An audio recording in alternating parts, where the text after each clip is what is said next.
adım gelmi dilime.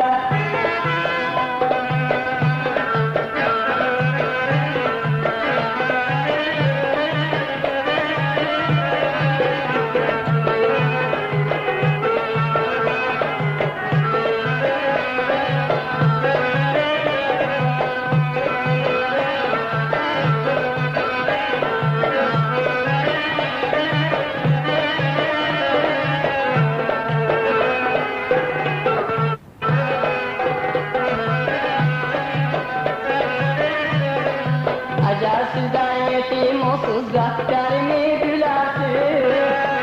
Öceğinen ayaklarını göz yüzünen görersiz. Öceğinen ey Allah dal basıp dur elime. Yandım yüreğime adım gelmi dilime. Hani adam gülersin derdini. Öceğinen ayaklarını yandırdı geldi. Anam sever güzel yerine, onsuz benim ağlarlarına. Çekti anam ağlar göz gözleri, cinene her gün damır dizleri. Hani anam yetiş akıttan yara, yok dibicek sana deryada.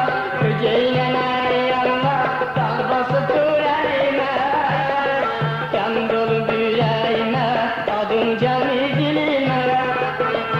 Öceğine yanına dal basıp dur elime. Yan dolu yüreğime adım gelmi dilime.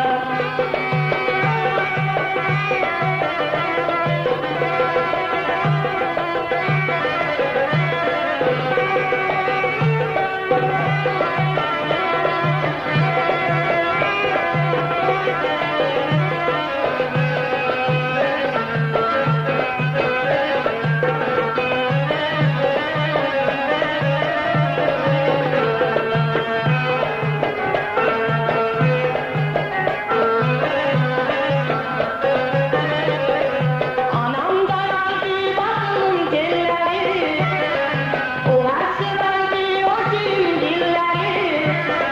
Anam dayandı başımın telleri, o her verdi o şirin dilleri. O bağışı bir taneydi bizlere. Öceğine